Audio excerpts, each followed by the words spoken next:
Join me in the Pledge of Allegiance. Okay. I pledge allegiance to the flag of the United States of America and to the republic for which it stands, one nation, under God, indivisible, with liberty and justice for all. Thank you so much. Greatly appreciate that. We're going to go around this morning and just introduce yourself. And today, because we have a lot on our agenda, just say who you are and what position you're in. Oh, Yeah, sure, why not? We'll start with that end. Emily Hinsdale with Sidewalk Stoppers and Walk Back Tampa, and I am a citizen advocate for livable communities, according to my name tag. Okay, wonderful. Caroline Seckham, I'm the Transportation and Planning Manager for the West Shore Alliance. Super. Jason Jackman, City of Tampa, Urban Planner. Excellent. Heather Coyle. I have 2 jobs, but I sit as the urban planning supervisor. Right, David Hay, Planning Commission staff.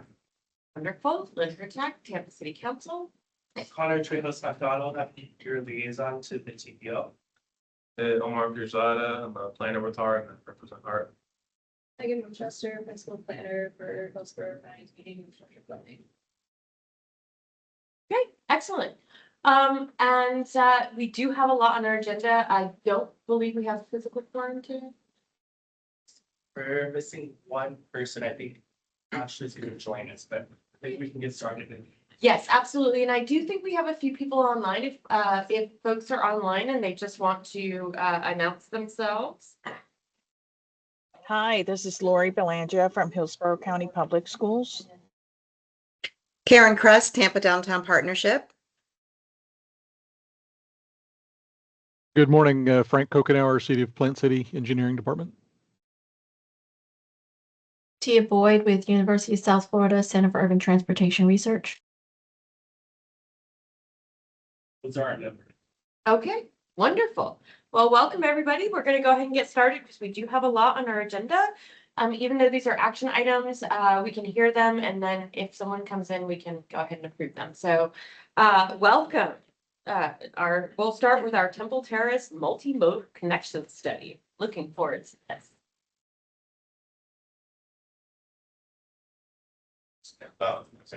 Oh, wonderful. Hi there. My name is Alvaro Baldwin. I'm with Benish. We're the consultants working with Connor on this plan. There we go. As you heard, it's the Temple Terrace Multimodal Trail Network Plan. So this plan really is acting as, I'd say, like the convergence of multimodal thinking, hopefully for Temple Terrace, as we did our plans review and review of existing conditions. There's a lot of good information and a lot of opportunities that Temple Terrace has to connect, and hopefully this document is serving as sort of like a toolbox for that sort of thinking. So, so the primary goal of this plan was to identify connections and opportunities for a multimodal network within the city's limits, connecting the key points of the city, highlighting its character. So to achieve that, we set out on these objectives, which were to, of course, identify those connections, promote safe, efficient, and accessible transportation, connecting things like schools, recreation opportunities, and hard bus stops, that sort of thing. And of course, engage the public and collect their feedback and incorporate it into what we're showing you today. So this project is basically in its final phase. So,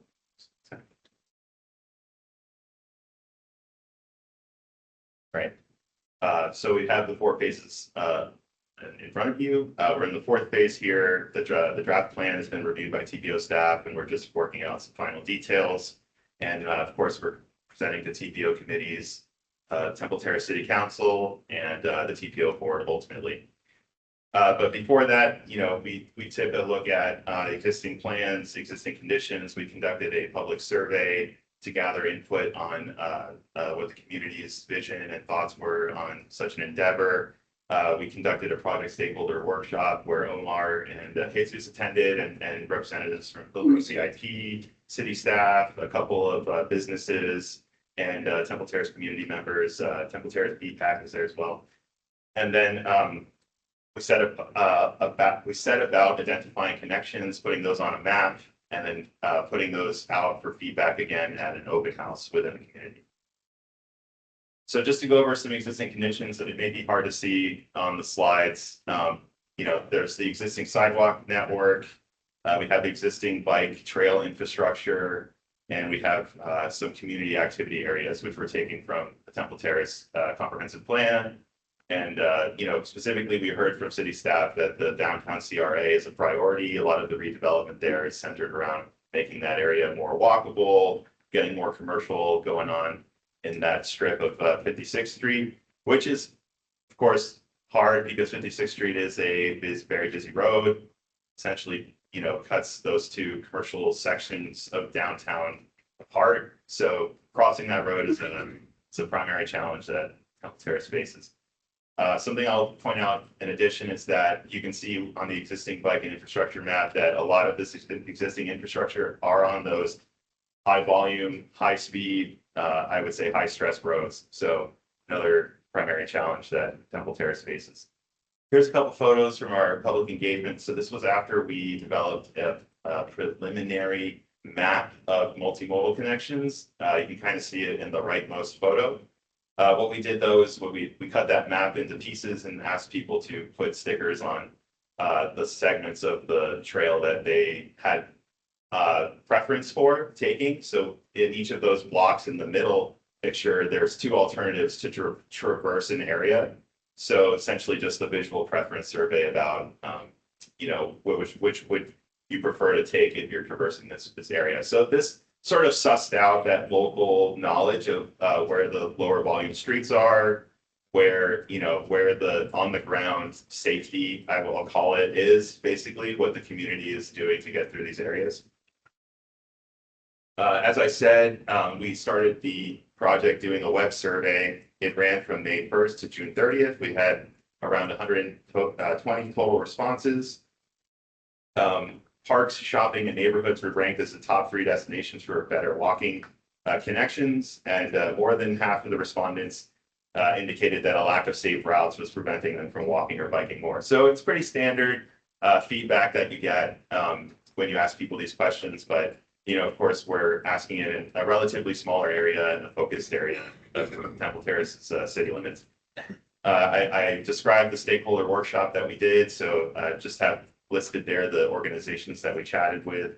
I found it pretty interesting to hear from Florida College, which is a small private college in the area, but they actually have a lot of land that's fronting Bullard and the river, and actually they front a connection. Basically, they're near a bike lane that I think is pretty essential to getting north-south of the city. So it's good to hear from them. They were, supportive of course, like making it safer to traverse the areas. And then ultimately, we shared all this information with the public at the Temple Terrace Fire Department open house on October 11th, 2025, which was attended by a lot of families. You could expect, but we got a lot of good feedback about how school drop-off works there, how the experience of kids biking and walking to school is in Temple Terrace as well. So really valuable event to go to. So in total, our study looked at all of these blue segments. This is not the trail. This is everything we looked at. So when you look at our full report, you will see these segments. You will see these segments with scores and how we evaluated each of them. And so you can see we focused on, trying to stay away from those high volume streets, which unfortunately sort of segment the city up, right? You have Fletcher, Fowler, 56, and Bullard providing those key thoroughfares for cars and people and over the river. But you can see that we evaluated a lot of neighborhood roads. A lot of folks gave us really valuable information about connections and destinations and those sort of low volume, easier places to be a non-automobile transport and in non-automobile modes. And so, yeah, those segments will be in the report and scored and analyzed.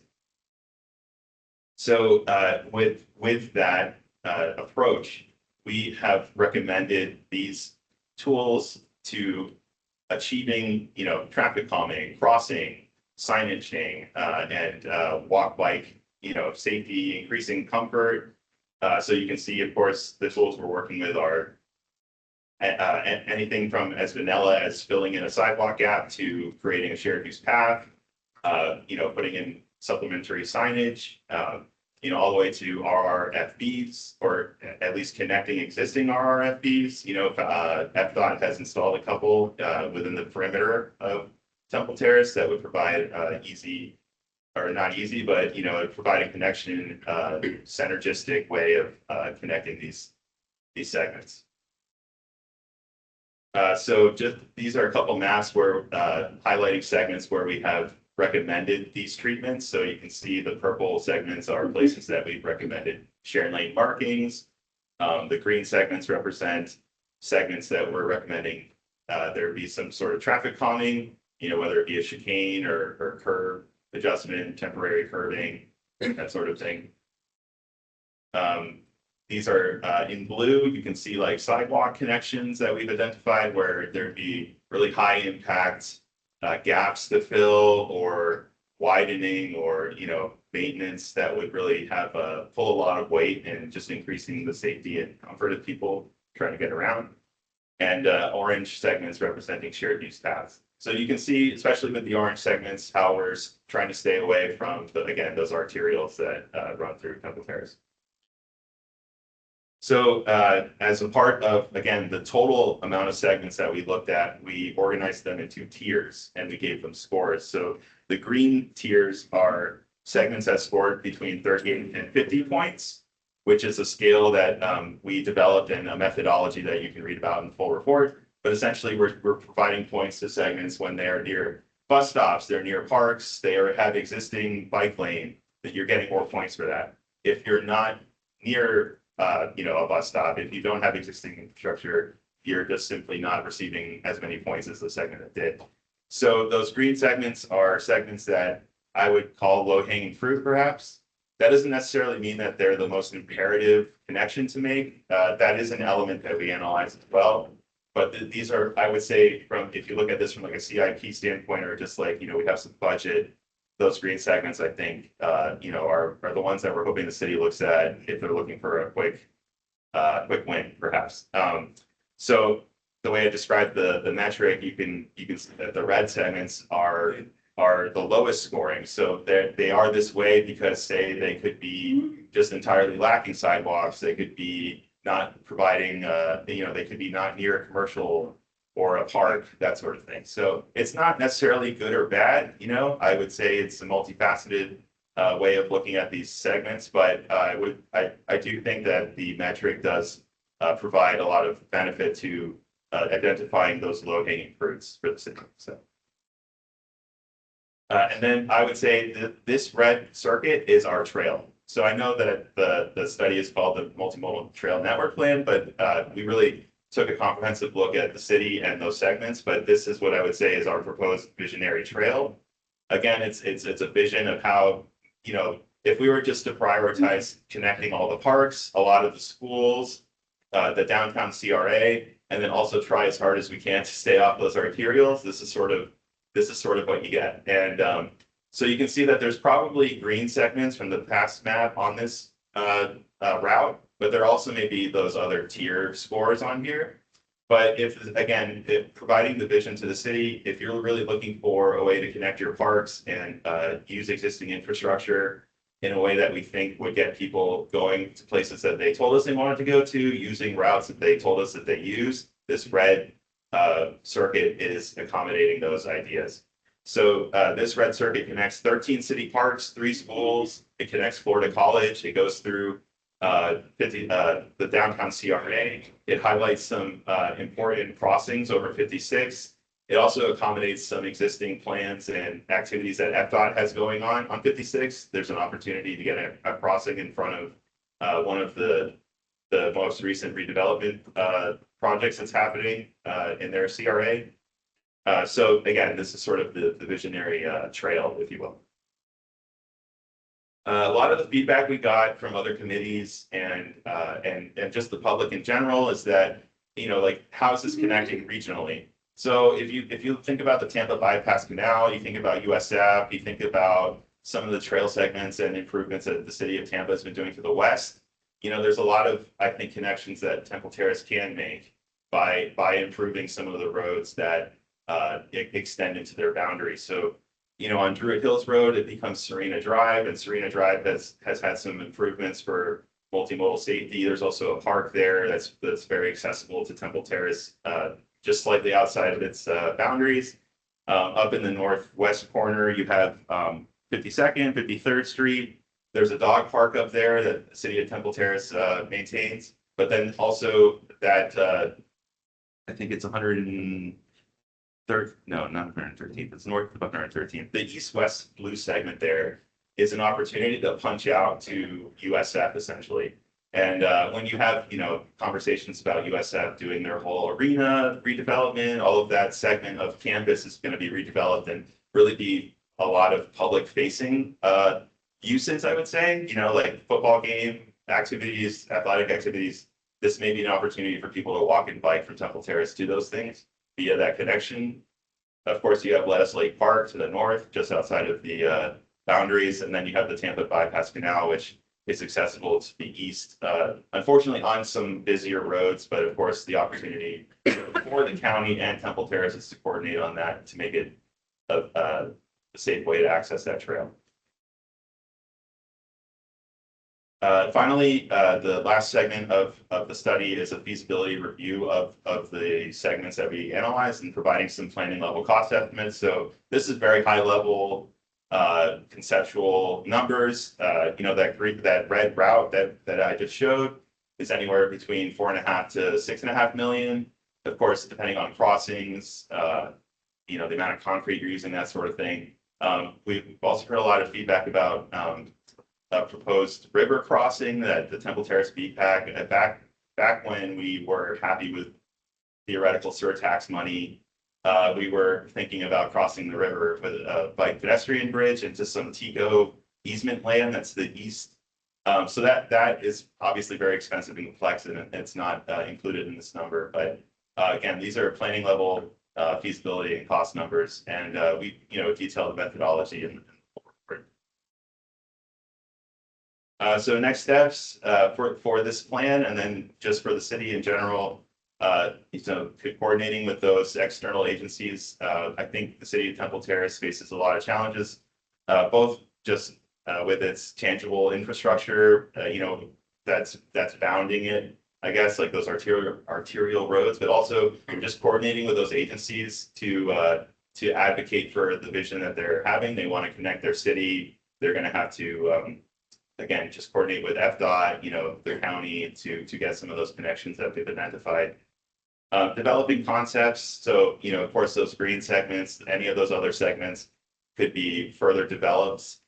We hope that the preliminary scoring and division of that network that we created helps that process. But, someone can take the baton and run with that to develop a vision for a particular segment.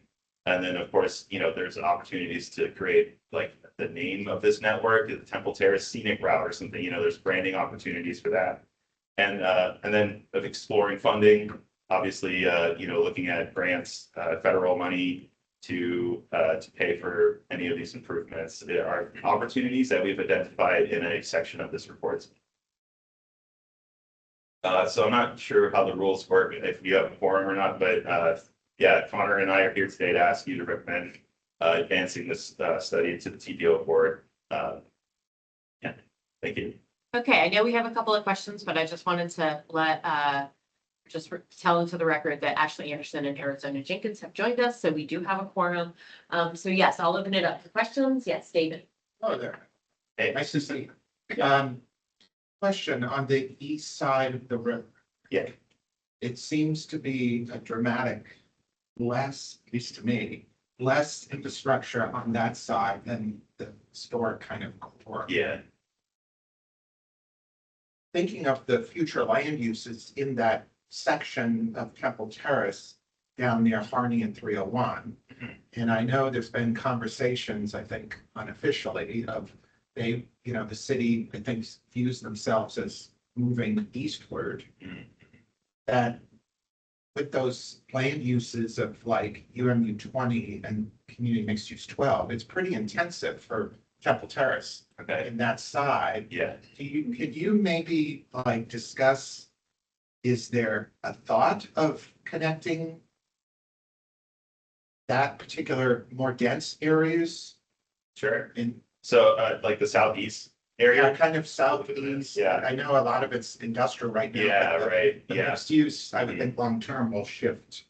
Yeah, so I'll say like, what maybe why that didn't get scraped into our current criteria is because we're looking at existing infrastructure. We gave a lot of, a lot of credence to try to make a look, I don't know, I keep saying low hanging fruit, but we're trying to find easy wins for the city. So just because of the existing nature of the land out there, that's maybe why it didn't get put into our little machine, our methodology. But there's definitely again, we always have to find how do you link land use and transportation here. Here we have a land use vision in an area, promising density, but like how do we rectify using that in the current day? I'll say that, I'll just say that that wasn't a metric that we looked at, but it's definitely something to note.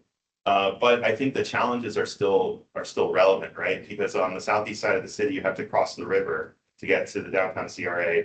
You have to use Temple Terrace Highway, right? So you have the river and a high volume arterial road where pedestrians and multimodal traffic will have to encounter those challenges to get to the downtown CRA, to get to the parks, to the schools, that sort of thing. So the treatments that we point out and the strategies that we point out for other segments are applicable to that area.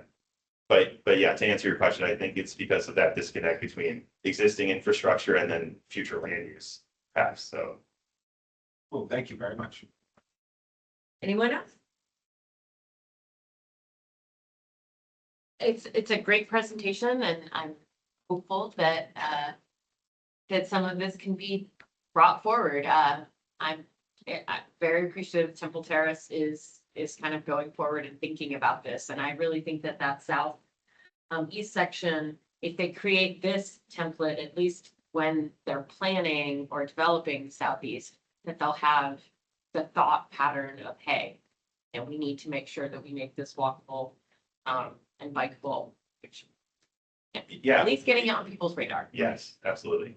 And again, identifying those challenges, hopefully this is a toolbox for people. So if there's a vision study for the land out there, if there's some kind of community plan for the land out there, this study will help address those things. Yes. Frank has a question. Oh, sorry. Frank, go ahead. Yeah, it took me a moment to unmute my mic. You introduced a phrase I hadn't seen before. I'm not familiar with the mini neighborhood. What'd you call it? Mini neighborhood traffic circle. How's Yeah. that different from a typical one?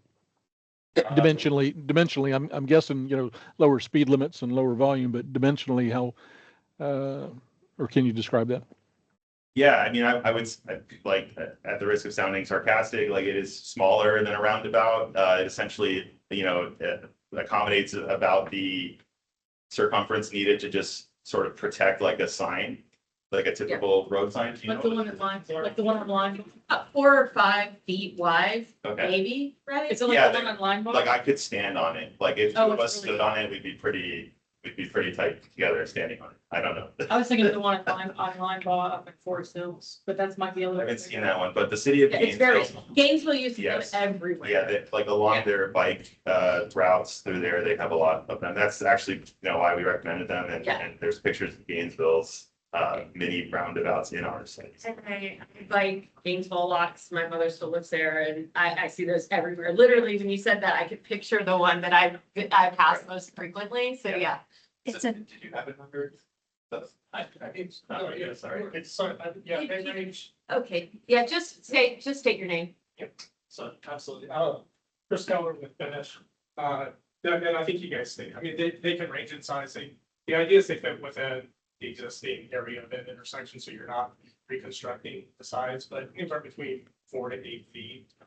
Gainesville is kind of our model when we were thinking about this and really kind of thinking about, that bike boulevard network, the neighborhood greenway network that Gainesville has built. looking at how can we take kind of that model and apply it to there. So low cost treatment, don't need right, you know, reconstructing, curbs or reconstructing the intersection, but within, but still allow vehicles to pass through. Okay, great. Okay. Any other questions? Yes.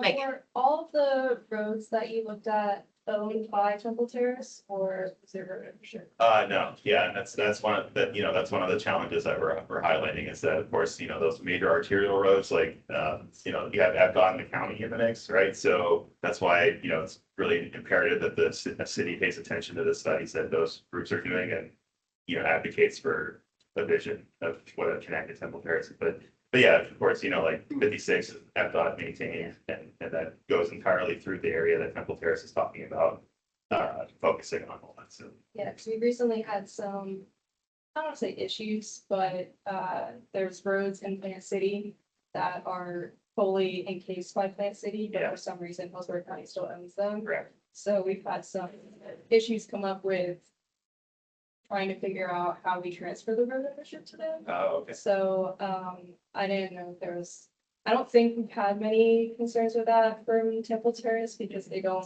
annex as much as Plant City. Yeah. Especially recently. Right. But that is something that we've kind of like run into, fairly recently with that, so.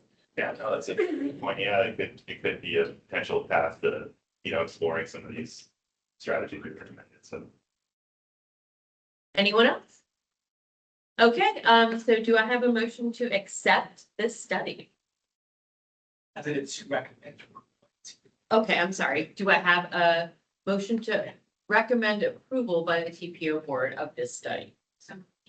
Okay, I have a motion from Ashley.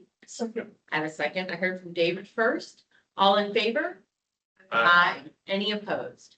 And while we're here, now that we finally have or that we've made a quorum, if someone can make a motion to approve the January 21st minutes, or actually, I'm sorry, does anyone have any comments about the January 21st minutes? Okay, if I could get a motion to approve the January 21st. Okay, I have a motion from Arizona. Second. I have a second from Caroline. All in favor? Aye. Any opposed? Okay, thank you so much. We are moving on to the safety treatment effectiveness evaluation. That's a mouthful. So I'm just going to introduce the item very quickly. Gina Torres, TPO staff.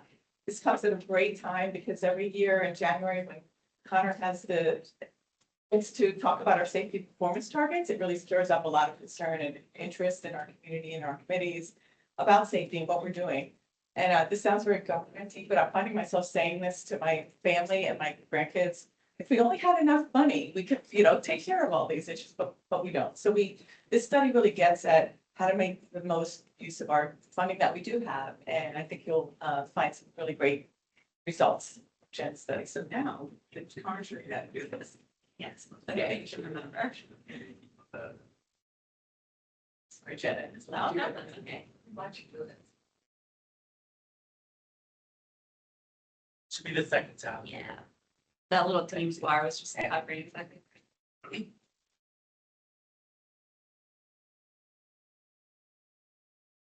Okay. All right, good morning, everyone. Jen Musselman with Kittleson, consultant to the TPO. And very excited to share with you the results of what we've been working on with Gina over the last few months. As Gina mentioned, the TPO posed a really important question that a lot of agencies are facing with a lot of safety needs and just not enough money to address all of them all at once.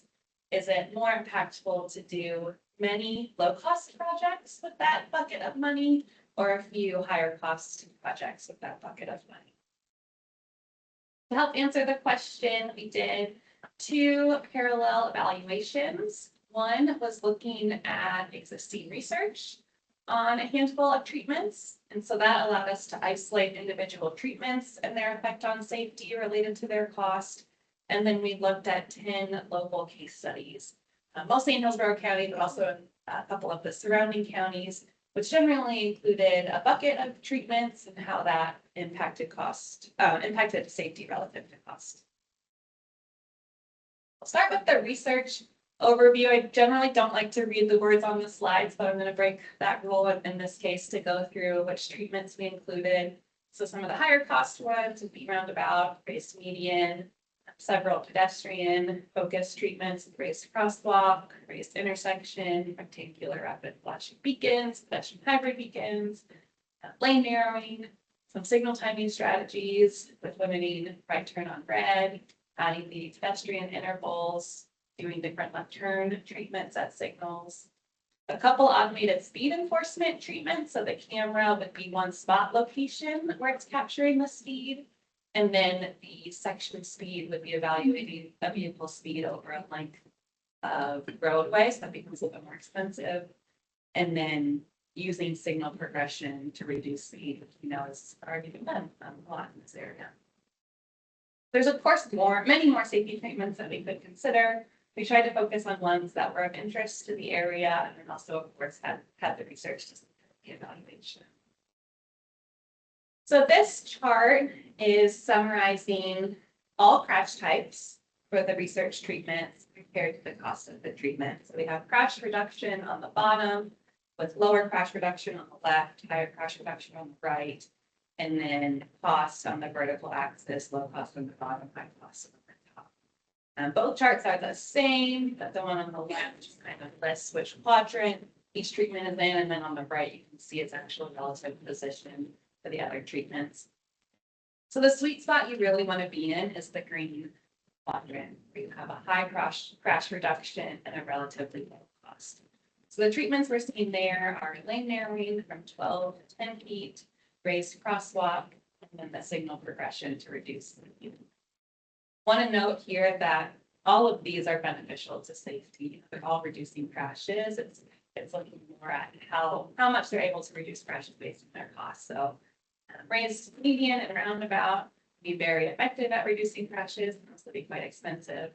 And then there are quite a few treatments in that darker blue box that might not have quite the crash reduction potential as some other ones, but are very low cost. And also nothing showing in that top left box, which is kind of what you want to avoid, high costs and lower impact. Some of the treatments are specifically geared towards one crash type. And so we were able to zoom in on those a little bit more.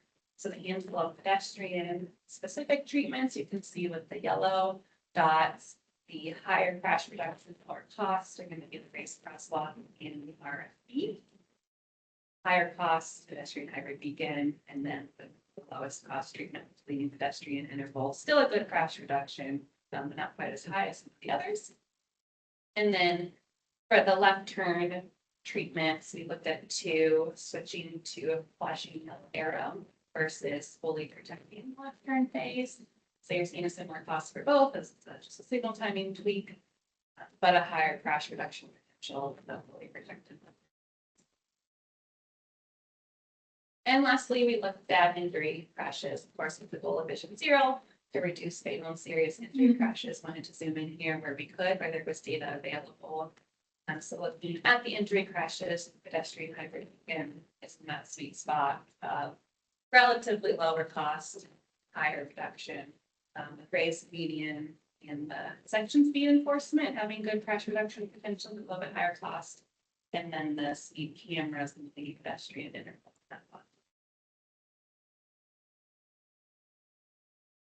Getting into our case studies, we picked 10 case studies.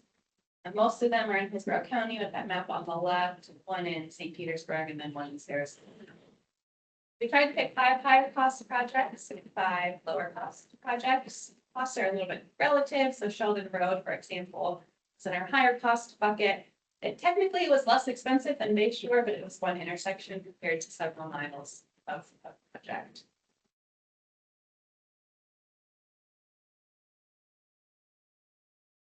For each of the case studies, we did a benefit cost analysis, looking, of course, at the safety impacts of the project, but also trying to get a more complete picture of project impact. So we also looked at travel time reliability, and impact to property values in the surrounding areas. And there was a few other benefits we looked at that could easily be monetized in a ratio like that, but were still important to look at. So changes in specific crash types, changes in operating speed compared to posted speed, or we see less speeding maybe than we did before, and then how traffic volumes were potentially impacted by the project. Some things are maybe outside of the project's control. A lot of things probably, traffic volumes are generally going up in the county. We also see places that crashes are generally going up. So we want to try our best to understand the context of the area as we're looking at project benefits. So we identified 5 control sites where there was no project during the period to try to understand what some of those external influences are and how they may be affecting our results. And then generally looking at data 3 years before and 3 years after project implementation, taking out 2020 with a lot of outlier data with COVID in that year. So we'll start with those monetized benefits, bringing us to benefit cost ratios. So this is looking at how fatal and serious injury crashes changed for each of our case studies. And see in green all of the projects that had a reduction in fatal and serious injury crashes. And then MLK and Kennedy Boulevard actually had an increase in fatal and serious injury crashes. And so digging in a little bit deeper into those control sites to try to understand what might be going on.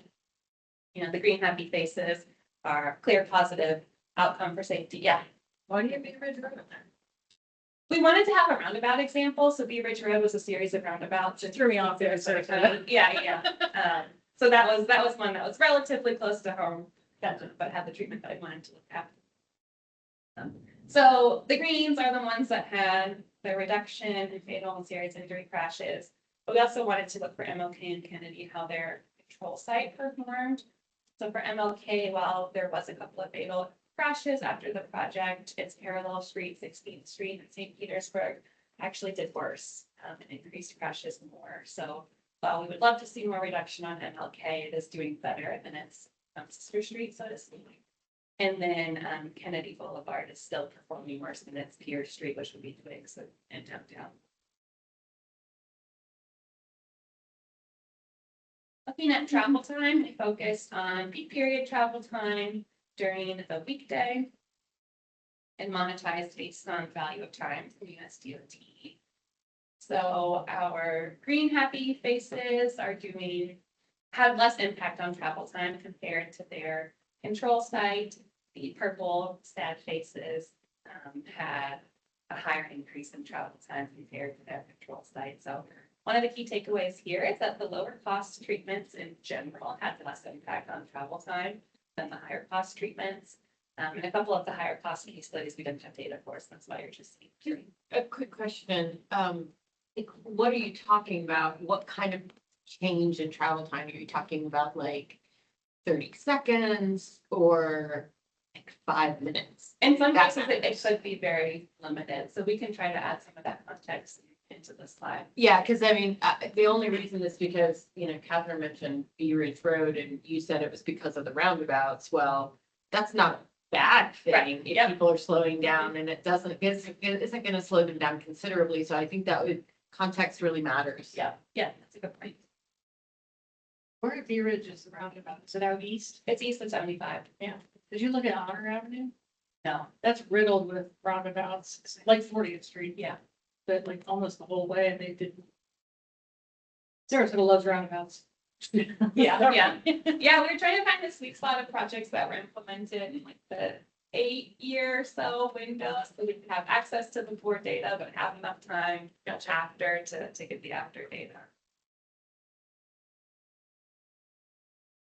The next one is travel time reliability. So the buffer time that you need to add into any trip in order to make sure you get there on time. So the green faces, the travel time had a more positive impact on travel time reliability than their control site, their peer site, and the purple had a more negative impact on travel time reliability than their site. A little bit more of a mixed bag here between the higher costs.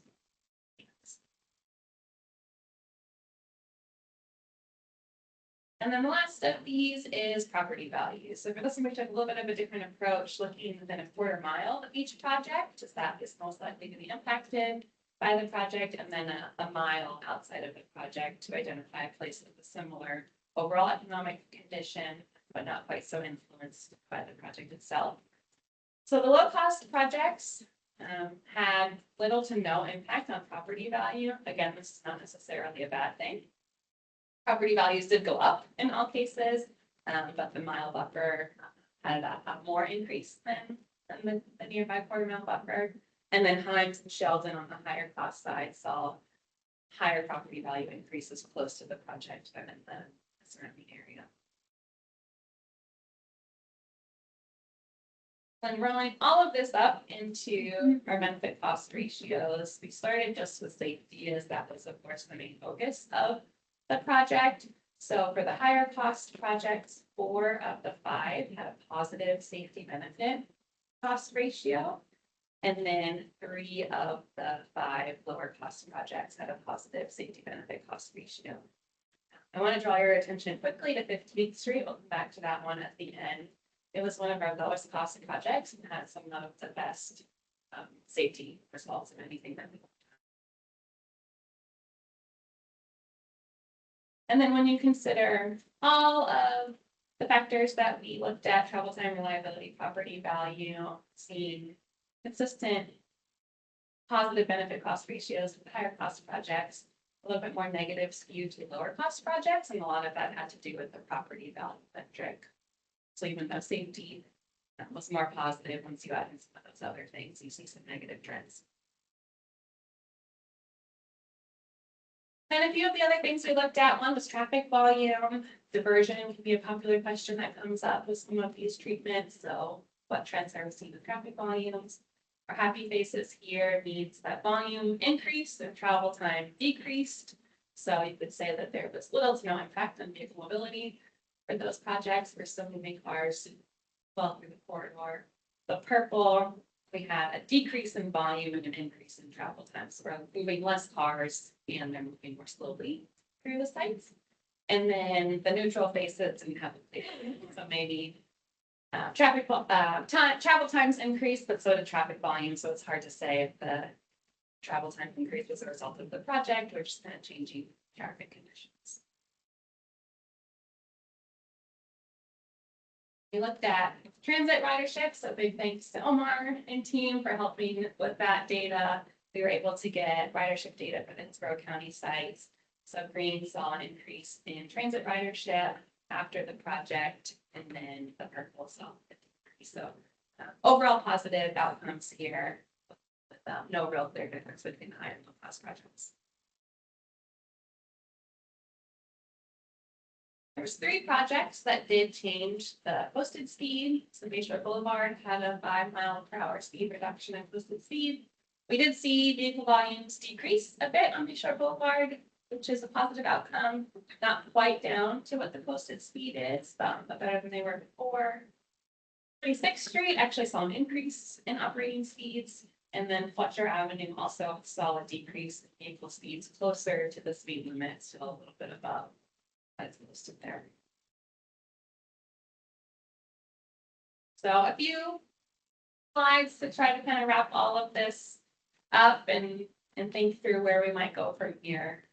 So drawing back to the research treatments, one of the key takeaways is that the treatment that's most effective is going to depend on the crash type that you're trying to address. So if you're looking at reducing all crashes, the most effective treatments for the lane narrowing 12 to 10 feet, raised crosswalks, and signal progression to reduce speeds. If you're looking specifically at pedestrian crossings, the most beneficial treatments for your money are going to be raised crosswalk and RSFBs.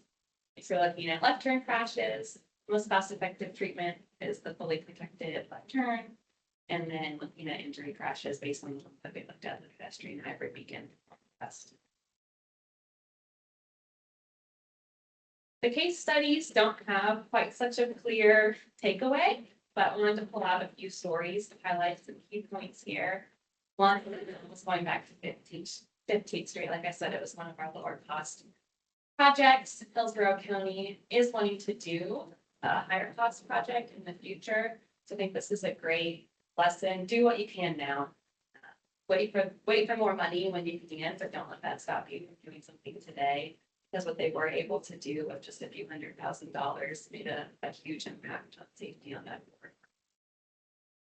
Kennedy Boulevard, a little bit of context there. It's the downtown segment. This was originated as an FDOT resurfacing project, not a safety project. So FDOT was able to add curb extensions to improve pedestrian safety, which was effective. Pedestrian crashes decreased, but it might not have addressed the key crash trends on Kennedy Boulevard. So this is a lesson of when you have a project, incorporate what you can, address the crashes that you can, even if you can't do the full safety project right now. And then Bee Ridge Road, the most expensive project that we looked at with the series of roundabouts. But we see time and time again, roundabouts consistently delivering good safety outcomes if you look at fatal and serious injury crashes. So if you're going to do the big expensive thing, we can have some confidence that it's going to work. So last slide, final takeaways. Overall, the higher cost treatments did perform better than the lower cost treatments. Obviously, a small sample size. We did see more consistent safety benefits out of the higher cost treatments. But with that said, lower cost treatments can still be highly effective on the 15th Street. Lower cost treatments can also be particularly helpful when trying to balance vehicle mobility goals. That can often be a concern raised the public. What is this going to do to my commute, to my travel time? So some of these low cost treatments, at least from the ones that we reviewed, had good safety benefits with minimal impacts to traffic. And then trying to incorporate low cost treatments where you can on other projects like resurfacing to start to address more proactive. So happy to answer any questions. I know that was a lot of information to share with you all today. And then it is an action item to recommend to the board to accept. Excellent. Any questions? Yes, Emily. We just were talking a few seconds ago about the mini roundabout. Yeah, I was gonna ask you that. Yeah, I know we do not have examples locally, but I was just curious if that's something you looked at all in other areas and if you've seen what that benefit is. Yeah, we didn't look at it specifically for this study. We can see if there's research on it. I will say some of the newer, more innovative treatments research hasn't always caught up with. We can take a look and see. Yeah, that was gonna be my question. I hope like Jason wrote that down. So that's, I found the one I was looking for. It's Country Club and North Boulevard. okay. It's not a true traffic circle in the neighborhood because it has the diamonds on each side, but it's only 2 lanes. Period, 2 lane undivided. Did you study 40th Street at all? No, we were limited to the 10 case studies. Yeah. We tried to get a sample of context, Yeah. a sample of treatments, to cover as broad a range as we could. And Yeah, outside, you happen to know if there are any studies out there for 40th Street? I don't know. It's been about 15 years. I'm just wondering what the data looks like. You were asking if we saw results in like safety on there. I've looked at it just out of curiosity. Yeah. When you have access to the signal floor, it's so fun to kind of play around with before and after time. And I did not see a significant reduction when I last looked. There's a lot of space between those roundabouts where Yeah. people are really building up their speed, Oh, I yeah. noticed. So that probably has something to do with it, but I wouldn't mind taking a look at that again. It's kind of fun to see. Thanks. Yeah, it would be interesting to see like what else we could do on 40.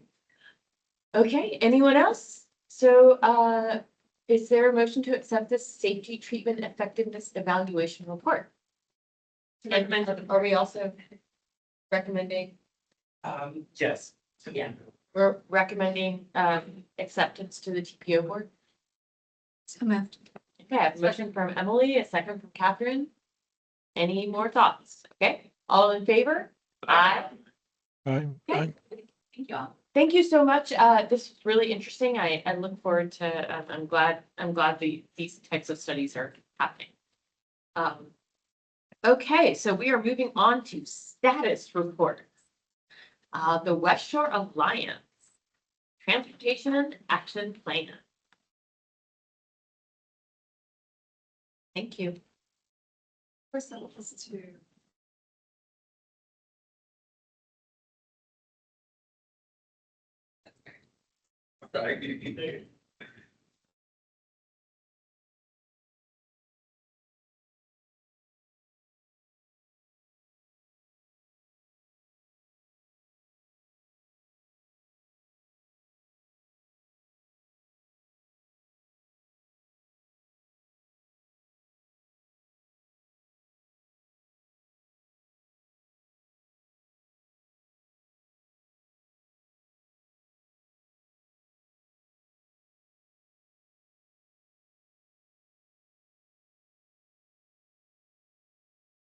Good morning, everyone. My name is Michelle Gonzalez. I'm with EXP. I'm the consultant project manager for the West Shore Alliance Transportation Action Plan, working closely with Caroline here. Just a bit over, we're in the beginning stages of our plan, and we want to talk a little bit today about the 2018 plan that which we're working on updating and how 2026 is moving forward. Some of the preliminary data that we've gathered, and then trying to get to a little session and get some feedback for some considerations for the West Shore Action Plan. So the Transportation Action Plan for the West Shore Alliance originated in 2018 as a result of the West Shore Interchange project coming in and being developed by FDOT, and understanding that that was going to have a major impact during construction and mobility during the phase. And at that time, the plan set out to guide mobility during that major construction, set out a path to protect economic vitality, and then also looking at moving forward, how can we start shifting the West Shore into a more, instead of auto-oriented community, it's more of a pure walkable district. The 2018 plan overall identified 105 projects, 77 of which were adopted from other agencies, and then they conducted a needs assessment, which identified 28 new projects. Mostly were bicycle pedestrian improvements throughout the district. A significant number when we're recapping what the progress made on 2018 is that 54% of the plan is either completed, under construction, or funded. And it also identified key transformative projects such as the West Shore Boulevard Complete Streets, which certain elements are being implemented with the aesthetics and landscaping, but there's still need to widen sidewalks and fulfill that grand vision. There's also the West Shore Regional Multimodal Center, which is starting to pick up some traction again and would really be a gateway connecting the airport, connecting to downtown, and then bringing in Pinellas County service, PSTA service, to have a regional hub of mobility in West Shore. And then Manhattan Avenue and Boy Scout Boulevard was a significant project because this was one of the 28 new projects, and it was actually implemented recently, and it kind of shows about having a vision and a plan for the Alliance can actually get and move projects forward. So as part of our update, we're following a similar framework, but we are changing a bit. We are doing more stakeholder and community engagement outreach. We currently already did 3 workshops with the Alliance membership.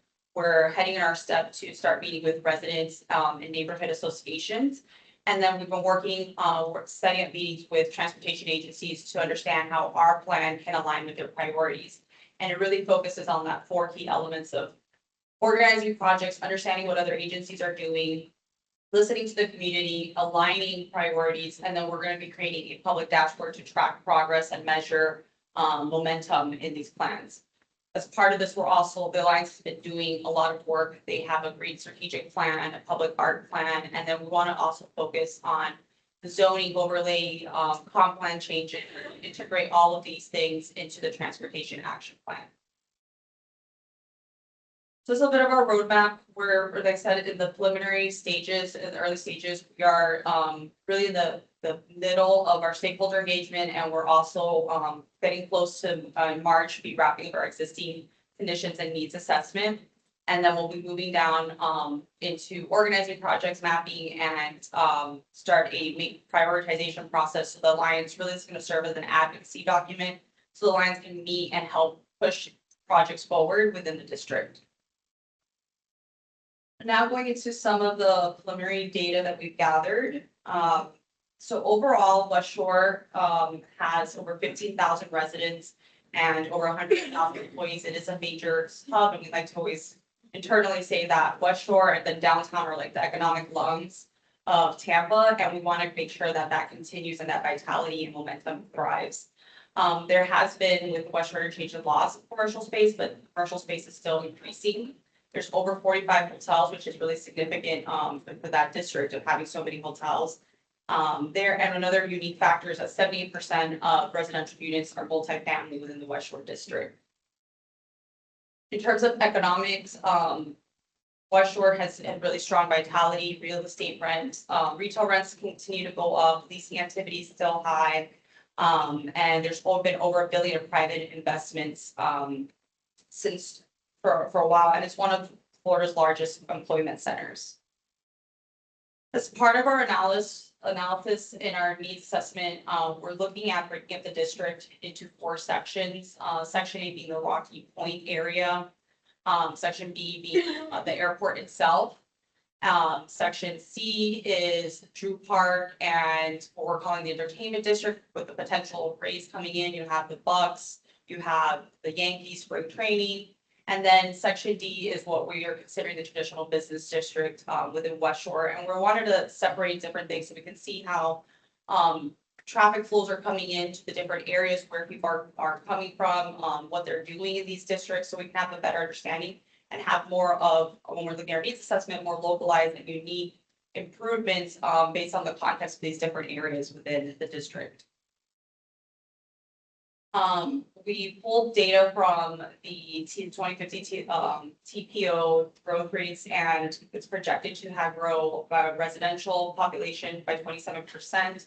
Mostly you can see in the Rocky Point area, and then in traditional business district is where it's projected to see the growth.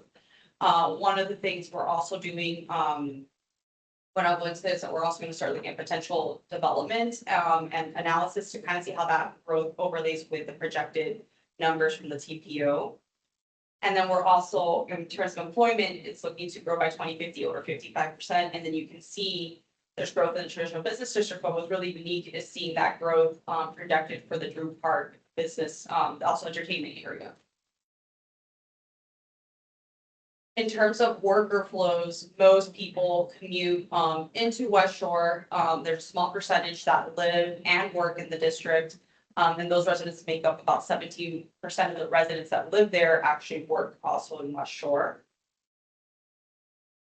And then we also pulled replicable data. So this is in general all incoming trips, which kind of already defines what we know, which most people come by car to West Shore, but it's also significant to see that there's 8% of people walking within the district. And then in terms of incoming trips, the top 3 is work, shopping, and regional departure. So that kind of aligns with what we know. It's a business district. People come work here. There's a lot of shopping and dining, which is also there. That's the 4th one, is going out to eat. And then the airport captures a lot of the trips coming into the district as well. And so one of the things we wanted to do today, being that we're the stakeholder and we're still developing a plan, is just hear from you guys if you had any thoughts of as we're looking at our needs assessment and we're looking at the future vision of things that we should consider into part of the action plan to ensure that what we're doing, the real goal is the alliance is to become a premier walkable district, have that public art integration, activate public spaces. So that's a big focus for us there. And being that this is a livable roadway committee, we thought this was a great time to hear from you guys as to what are some thoughts and ideas. I mean, West Shore is a great place. And so yeah, I'll just open it up if anybody has any comments. Okay, anyone? Emily?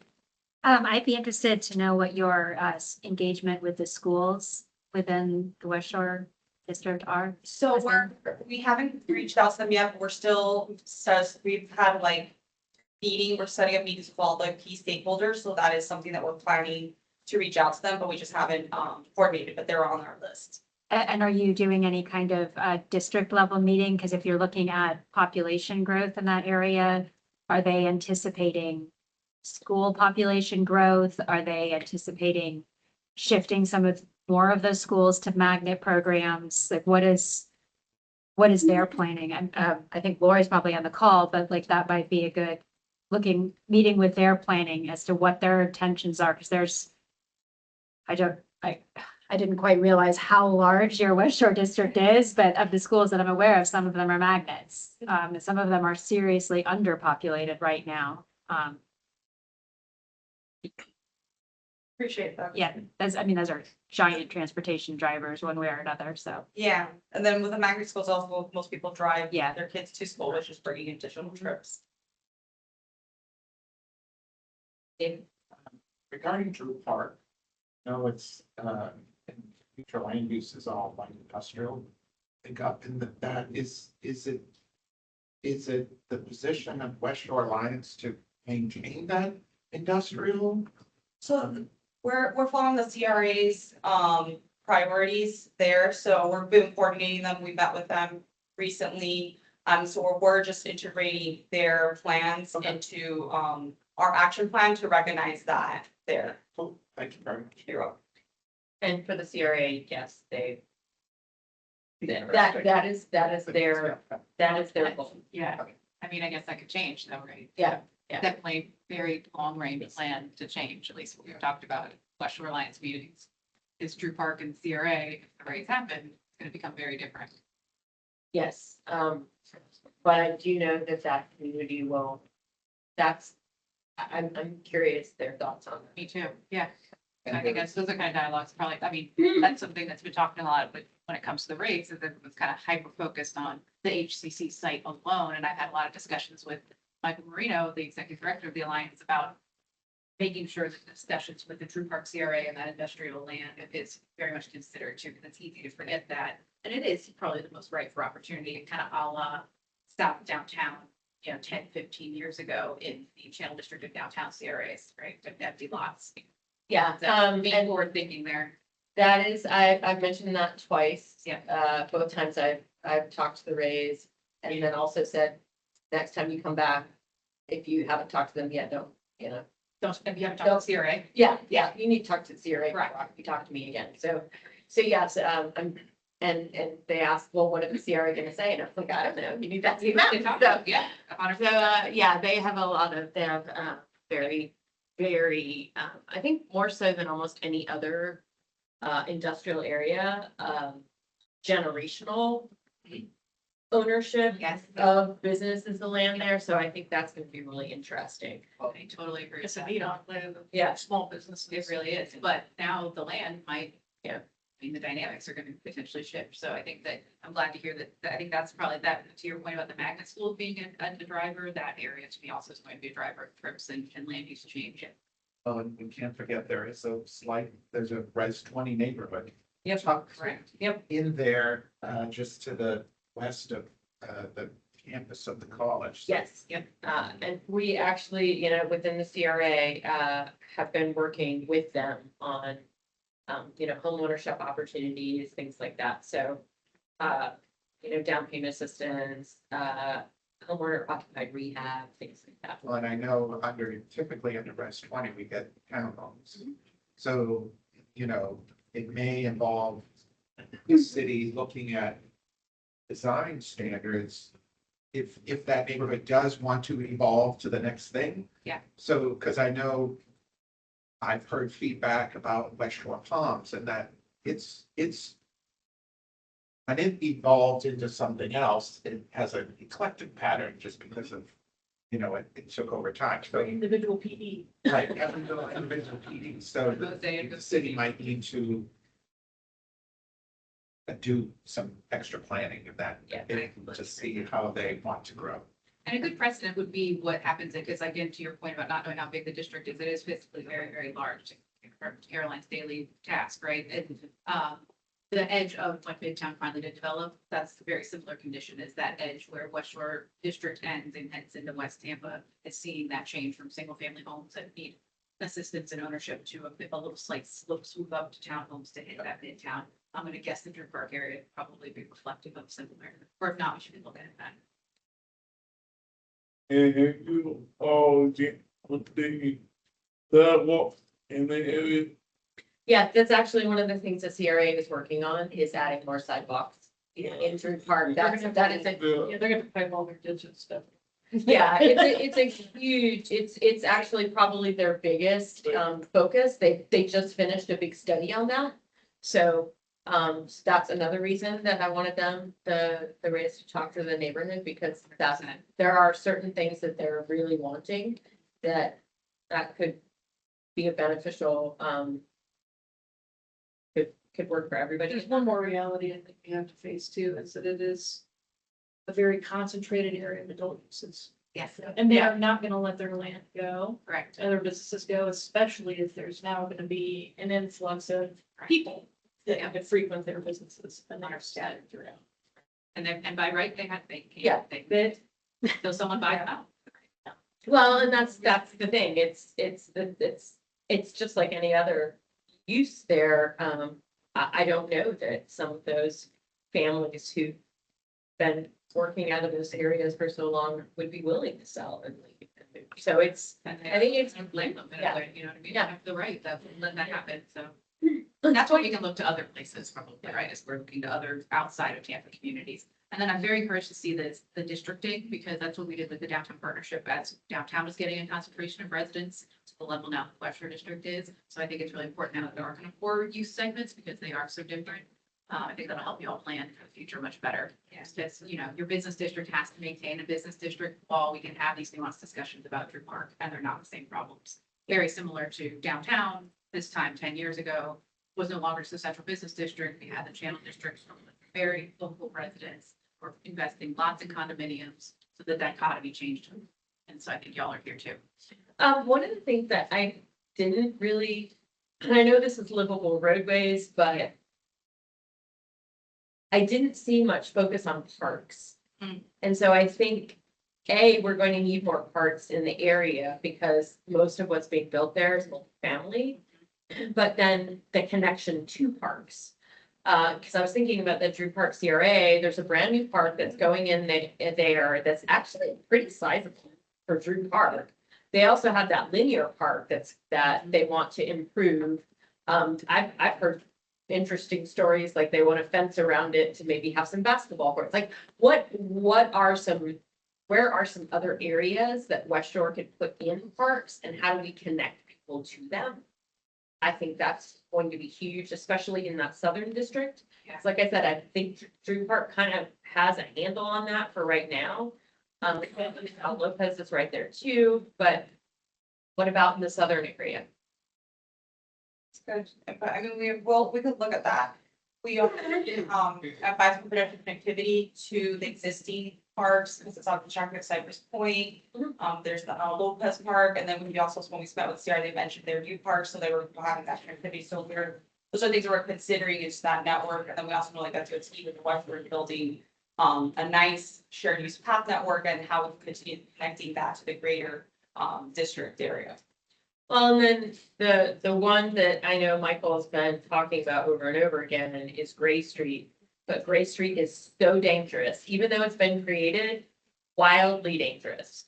My aide just used Cass Street to try to cross using the rapid flashing beacon on a Sunday, trying to cross Howard.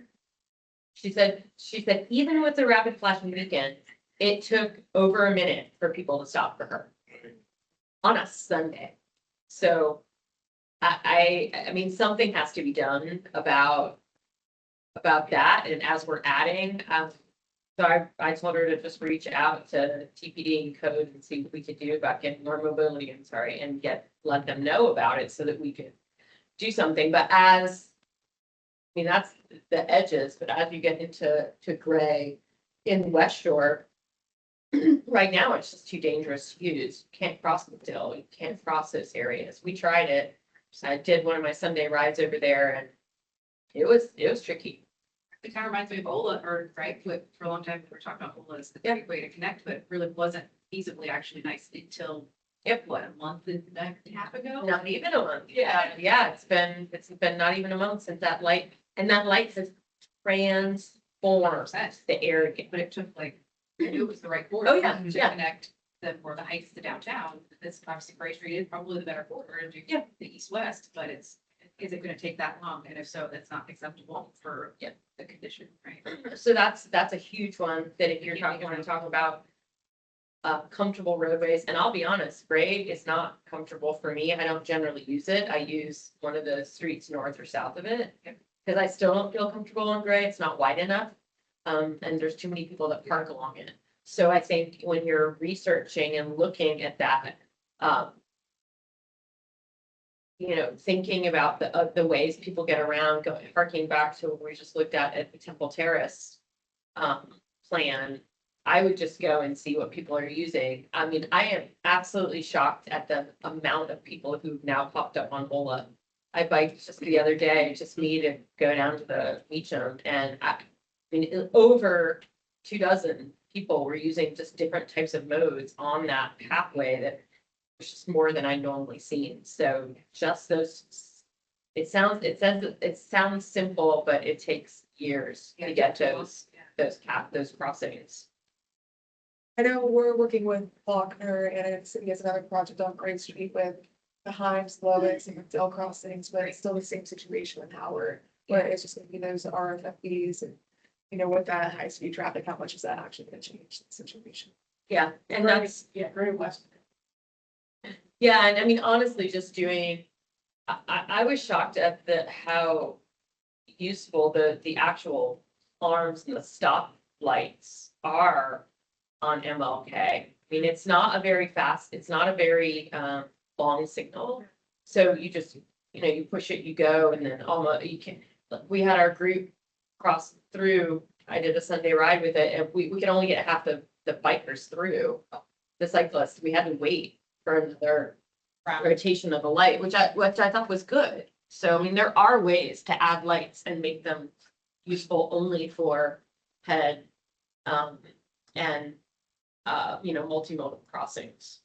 And well, I live in St. Pete and 4th Street, where FDOT did the lights. I mean, I use it all the time because I live right by there, and that just having it turn red. Because that street, I would never, I mean, I almost got run over twice just crossing it. Especially with people making left, so that was like a huge improvement, and I think that that's been a successful thing. And some of the things we're considering, we are looking at safety because from our workshops that we've had with the Alliance membership so far, safety has been the consistent number one thing that's been brought up, and especially on the state roads, how you cross, how you go safe, because a lot of the main things, the attractions that people want to go, you have the hotels that are, you know, more centered on the local roads, like, and then they have to cross Boy Scout, and how do you get that connection and feel safer? So that's a big thing for us that we're looking at. And then the other feedback we got was internal circulation. So how, you know, if I get in my car, how can I move without having to use my car again? So those are some of the factors that we're doing, and that's why this stakeholder that we're doing, we're directly going to feed our needs assessment, because we really want to make sure that what we're looking at is directly what people are concerned about. Yeah, that was gonna be my question, is if you're looking at like micromobility, so like if someone does stay in those hotels or anything, like if there are any options for, you know, like the scooters or the bikes or those other things. I mean, I guess technically if you want to use downtown as an example, like the whole streetcar thing, but that's a little bit more. But like anything that's like that in the area, that would be the last mile connection and things like that. Yes, we are, we are looking at micro, just for us also, like, with FTC doing the West Shore interchange, you know, roadway capacity, you know, it's not gonna continue widening, so part of the vision with this action plan is what's the next phase, how can we move people without cars? So addressing that internal circulation, looking at how we connect premium transit, working in that front, because that's really the next phase for West Shore is, you know, you're gonna have all of this, but we can't keep widening. We have to find other options. So that's a big priority for us as part of the plan. Excellent. Yes. I'll say the signal timing on MLK was, so I was in the second group, maybe about a minute. Yeah. Wait, so it's nothing. And if we can, you know, think about that signal timing and how it's done for bikes, it's. Yeah, I mean, but that's why it was so good. It was just super short, so that as a car driver, as a driver, you're not upset about it. You're like, oh, that was super fast, and then you keep going. So I think when people get frustrated is when they just see one person pass and then they still have to wait for a full another minute. And I think that, so as you're thinking about adding just some of those, like you said, the ones that just flash red or a full on light, whatever it may be. I also think FDOT did a great job by, you know, putting no left turn signals for people using the smaller street. You can't use that now to get onto MLK. will do it anyway, but by and large, people will follow that. And also there just isn't enough time. And that's the magic of the fast light is that there isn't enough time for people to, even if they were to not follow the rules, they're not going to get, it's not going to be beneficial for them. To wrap up, we developed an online survey and an interactive map. So the interactive map allows people to drop pins and see different concerns.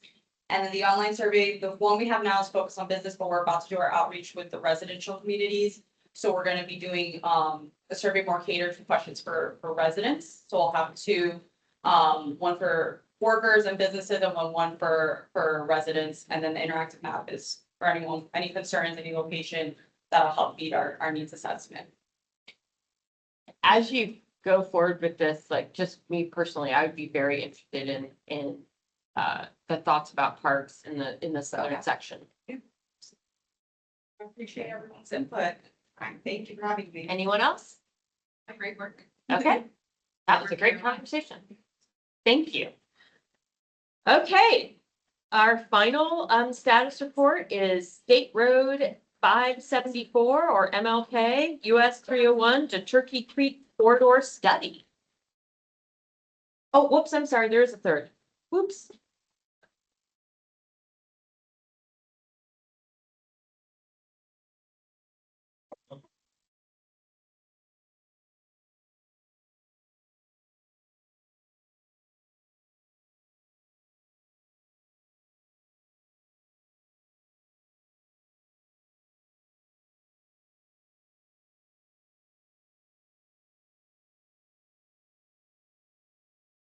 Yeah, Connor Monday gets okay here.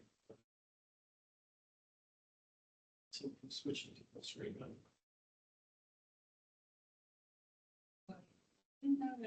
It's like rolling park or it's a cluster right there. My daughter goes to Jefferson. It's a cluster. Yeah, all those kids get out, the parents pick them up. Some of them walk to work and it's just, there's so many kids everywhere and it's just deep. Okay, so my name is Jeff Botney, representing FDOT with Consular Engineers. I did have a public hearing last night, so hopefully my voice holds out. It was a lengthy one. Anyway, we're here to talk about corridor study for State Route 574, Dr. Martin Luther King Jr. Boulevard from US 301 to Turkey Creek Road. It's really the unincorporated county portion of MLK through the area. And the purpose of the study wasn't to look at one particular thing to do along that corridor, because if you're familiar with it, the context of it really changes from west to east. It's a 6-lane road, you know, at 301 gets through the interchange area, then it becomes 4-lane or residential, and then it becomes 2-lane before leading into Plant City. So the character of the road changes. There's not one like size fits all type of improvements. So what we wanted to do is to really take the blinders off of doing something big, because it would be way too expensive to do something really big. But also look at ways that we can implement shorter term, midterm, and long-term improvements, looking at a variety of things, whether it's safety, operational, mobility, elements related to capacity and things like that. So that we looked at a number of different things, ended up with a palette of projects that could be implemented in a variety of ways. It could be implemented as part of a resurfacing project that may be already programmed to drop in, maybe an operational improvement. Maybe the county has an improvement on the side road that be thrown in there. It could be things that could draw safety funds, federal. They could be transportation alternative improvements, pedestrian lighting, those kind of things. So we wanted to look at what are the issues along the roadway. We looked at any roadway deficiencies that are there. We looked at traffic, future traffic, operational issues, intersections, where are the safety issues, and crash history that's been out there, so that we can maybe pinpoint, you know, a palette of different elements along the corridor. From a safety and mobility needs perspective, this is about a 12 and a half mile stretch. There were a total of 3,200 crashes along there in a 7-year period, including 28 fatal crashes. Rear end crashes were the most common. And then in terms of peak period traffic, 7 intersections in the morning and 6 segments were below level of service F, and then, or level of service D. And then in the PM peak period, it was 9 intersections and 7 segments. So traffic is a little bit more congested there in the afternoons. From a safety perspective, we looked at not just where, how many there are. We looked at what type of crashes there are within certain areas. In terms of segments, we broke the project up into segments to look and see, is there a particular area that has a greater propensity for dark crashes versus other types of crashes as well. 4 of the segments exceed the statewide average for dark crash areas. There are some highest fatal crashes and pedestrians or really left turn crashes. We tried to look at more of a heat map in terms of the propensity for crashes in certain locations.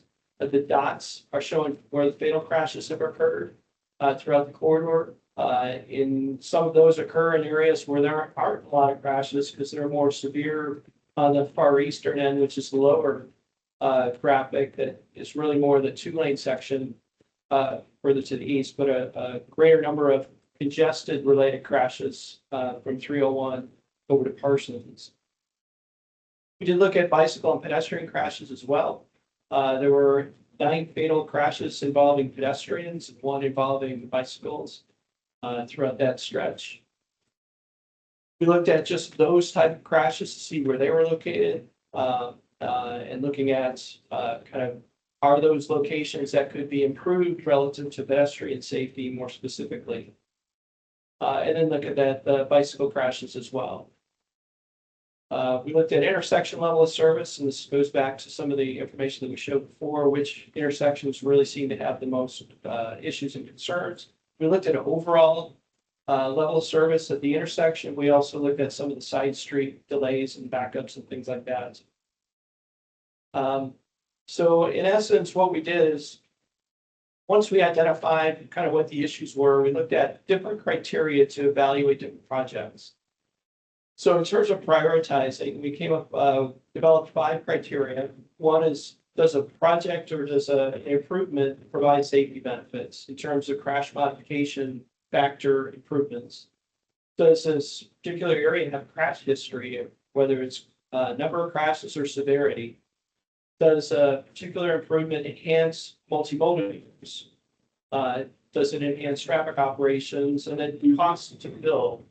And in this case, we looked at those that had lower costs being more beneficial and those had higher costs, knowing that they could probably be implemented more quickly. So we broke projects into short-term, medium, and long-term, and long-term being those that would likely take a long time to implement.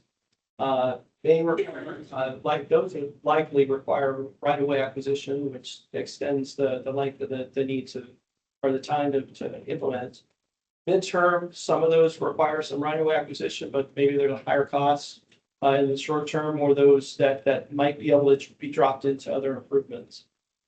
So in terms of short-term improvements, we had intersection improvements, including US 301. We did have coordination with county staff relative to community planning as well as traffic operations to get their input on certain elements. And the 301 intersection is one we're digging into a little bit more to look at further improvements at that location. Whether it be Falkenberg Road, Williams, basically a number of different intersections, whether it's adjusting signal timings, adding sidewalk to corners, extending or adding a turn lane at some of these locations. We had a location of evaluating mid-block crossing. So things that could be done at relatively low cost and easily implemented. For example, here at Sydney Dover, we're looking at adding some sidewalk, improving a sidewalk crossing, connecting sidewalk in that area. We looked at mid-block crossing just west of Coconut Palm. This might be a good location in terms of not too close to adjacent signals, but also an opportunity to maybe provide a good crossing the location there in terms of not messing up the left turns that are there. We then looked at scoring all these different projects and improvements. Came up with a score and then a priority ranking based on those scores. Whether it be Parsons Avenue and Parsons being a county road, maybe that's an opportunity if the county in the future has improvements in Parsons. They could look at elements to include at this intersection as well. Bid block crossing, as I mentioned, a few of the other intersection locations based on priorities. Then in terms of midterm improvements, these are a little bit more extensive, require a little bit more roadway dollar cost improvements, whether it's adding dual turn lanes, extending turn lanes, things like that. Example here at Williams Road, we really need 2 right turn lanes because of the amount of traffic that comes from the north. Hewitt Street, some of this is more along the side road. Intersection improvements. And then we also looked at opportunities for corridor-wide sidewalk improvements, and that's really closing the gaps between areas that sidewalk doesn't exist. We also looked at lighting improvements throughout the corridor to help with some of those locations where the crashes were in dark conditions. Again, the priorities there, looking at those that provide safety benefits, the first 2 provide safety benefits more so than the others. And then multimodal improvements relative to Falkenberg intersection, the lighting improvements as well. And then when we look at long-term improvements, these are ones that would require right-of-way. Let's say you're going to add a right turn lane, but the right-of-way is not there for those. So some require perhaps a PD&E study to go to the next level because of the potential for impacts of relocations or wetland impacts and things like that. So it would require more time and effort in terms of environmental clearance, especially if federal funds were to be used for any of these things. Example here at Falkenberg Road, the intersection would require a third left turn lane as well as the other southbound lanes, so right away needed on the north side of the road.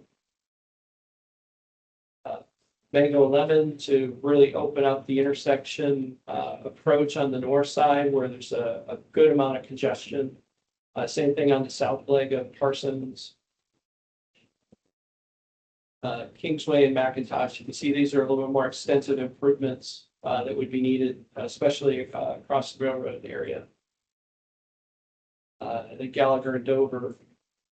And then the evaluation of prioritizing these, based on the scoring criteria we have.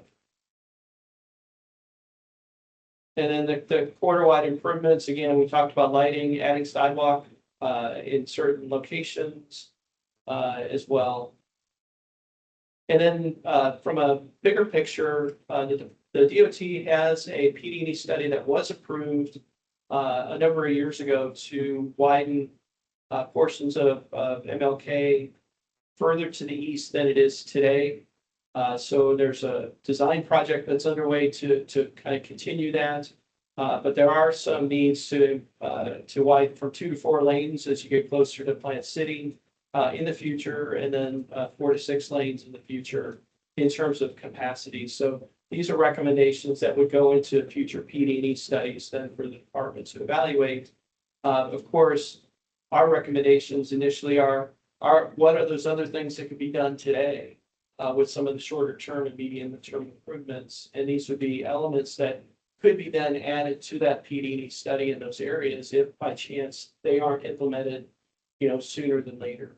So with that, we just wanted to introduce kind of where we are in terms of the study. We did present to the TAC a few weeks ago.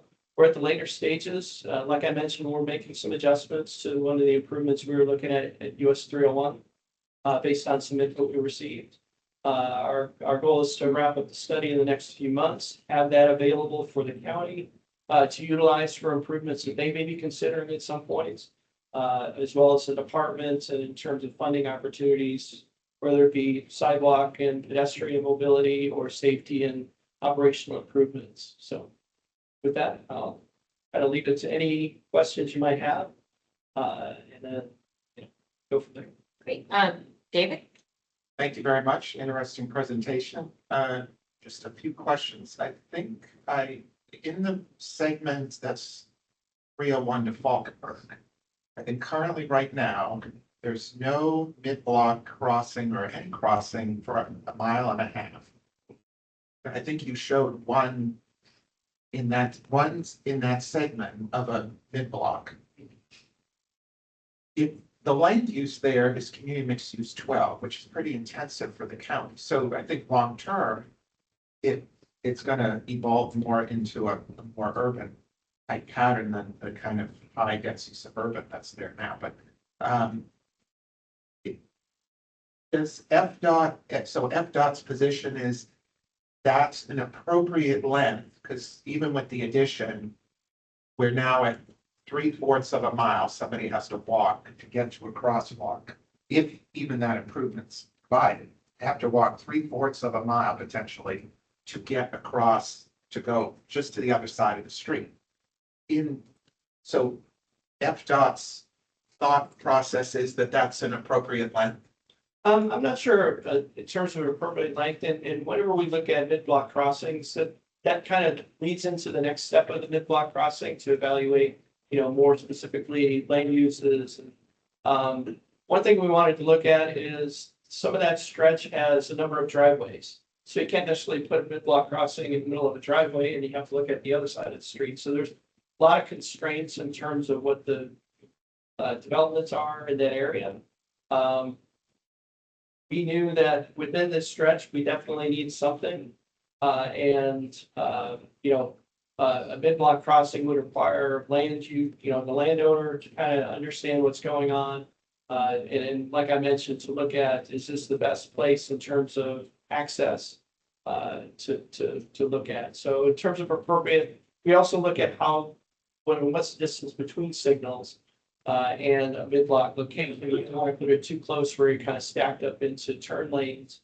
And obviously at 301 and at Falkenberg, the turn lanes are fairly long. So you're kind of then constrained in terms of how close you could be to other locations. So, but this is an option. And then if that mid-block crossing location isn't the best, with all of the factors and, by the time it comes through, then maybe it should be shifted, 100 feet this way, a couple hundred feet this way, or two added instead of one. So we would just want to identify that there is a need in that area.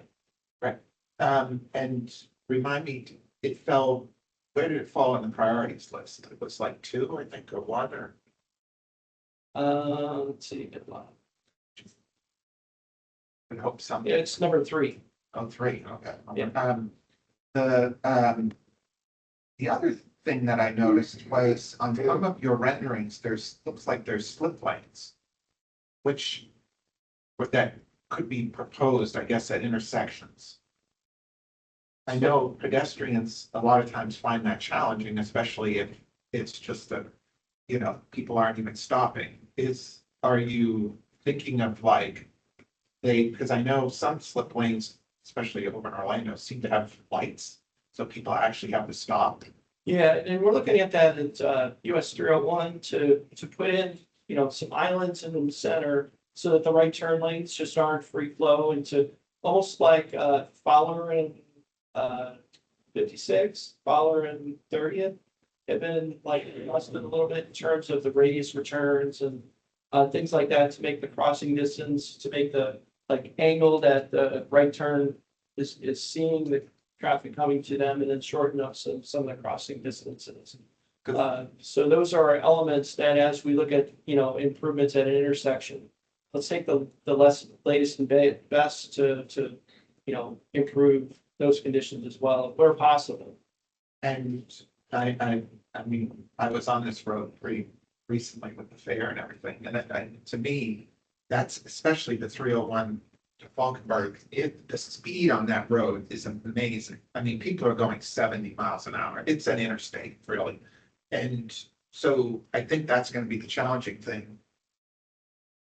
I'm all for mid-block crossings, but the way the road is designed currently, to have a mid-block crossing on this stretch that functions like an interstate seems like it could pose some challenges if there isn't some alternative design to that segment to get those people down to a more realistic maybe. I think that speaks to things we talk about, like there's a diminishing return when you've got this giant roadway. Yeah, let's just send it to people across it, you know, even if there's lights and it's protected. Sure. Yeah. It's tough. It's tough. Yeah, it's gotta almost be, and I know we're always constrained with money, but it's, that road isn't gonna really get any better unless there's some sort of design approach to. And we didn't want to get into like thinking that grand in terms of what really needs to be done to help. We also skimmed through the interchange, the I-75 interchange area, because that was being redone. So we like skipped over those ramps and kind of looked at everything beyond those areas. So, but your comments are great. It's a tough road. Omar? Yeah, I had a few questions. So we have two heart routes that serve that corridor. The Route 38 makes the left on Parsons, right, to the MLK, and then the Route 37, right, is Falkenberg, yeah. For the Wave 3, the multimodal connections piece of it, did you consider like the bus stops and the transit use as a factor in there? That we did in those areas, kind of already have sidewalk that's connecting those zones, and we looked at where there may be some gap opportunities to fill in. But a lot of that's already been widened to, well, 6 lanes and then 4, and part of it, I think, out to Parsons is already 4 lanes. So it would be whatever is already right there. In terms of bus, we looked at bus stop locations, but I think that's an element that as the different improvements happen, it's kind of, okay, well, today was hard planning for that location rather than, you know, where you're at today, and that may be different than what the future may hold. You may have a route that goes a little further to the east, or maybe instead of Parsons, because of congestion, it changes. So we kind of said, we'll kind of coordinate some of these elements a little more detail with Hart. Okay, that makes sense. Yeah, and I guess to my other point, which you kind of touched on, is I guess just like on any of the plans you make, because our buses, again, they make the turning movements at Parsons and Falkenberg, so just like consider that turning movement for the buses. Absolutely. At them, and coordinate with us on that. Sure. If you could show if there would be any proposed bus stop relocations based on anything you're putting. We weren't really showing that. Okay. So do you foresee that eventually being something you'll have to look at, just based on the lane geometries or anything? yeah, if we're kind of extending a right turn lane in a place where it's not the best place for the bus stop, then that would be a coordination element. So it's better to put it far side, or in a different spot in terms of near side. Yeah, that makes sense. And then, I guess just to kind of David's point too about the cross blockings, I do just want to plug that a lot of the riders on this route, especially once you get like kind of past like Falkenberg too, like there's not a lot of good crossing spots between the stops, and it's a struggle for us. And we try to obviously have people cross where it's safe, but a lot of people, when they got to make their bus connection, they're going to have to do what they got to do. So I want that to be considered as well, just factored in. And then the last thing I had, this is a little bit less transit related, but just because I kind of grew up in the area too, I was a little bit on kind of the last slide when you're talking about the widenings. I guess I was, yeah, right there. I guess I was surprised about the Highway Road to East Kingsway Road, just like kind of what triggered that, looking at extending from 4 to 6. Yeah, I mean, when we look at the future traffic, so segments, the roadway itself, today when we kind of traffic 2025, it ranges from 40 to $50,000 vehicles a day to about 15 or so at the far east end, and then it's expected to grow to like 50 to 65,000. And then up to 20 at the east end. So it's kind of where that magic point is to say, well, we're over capacity with 2 to 4 lanes. And then, where does the 4 to 6 really come into play? So that again would require a P&E study to do more because of the potential for impacts, right of way needs and things like that. So we just recommend here that, hey, it's going to be something that ought to be looked at here in the near future. Because we're seeing by 2045, the capacity may be at a point where it's going to start to break down. So. Okay, yeah, I appreciate it, because, again, just because I grew up in the area, I can't imagine like going from 4 to 6 lanes right now, but, yeah, thank you. I'm gonna second David's concern about the slip lanes, because as this area becomes more dense, because of the future land use, you shouldn't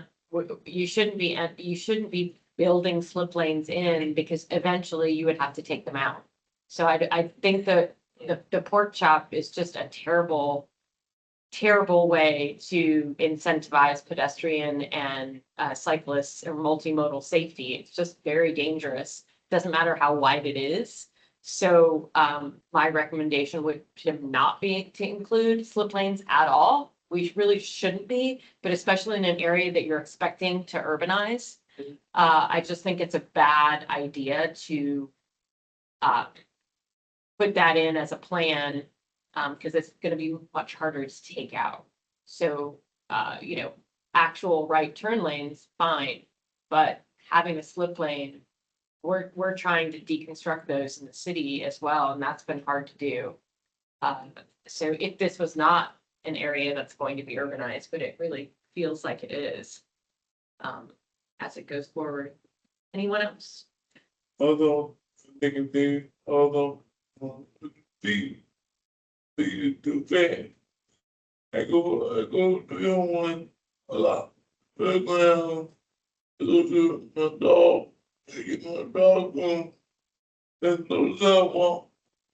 The sidewalk that we do have, it's terrible. You need to go off, you have to go all the way down the street to cross the lake. You need to walk.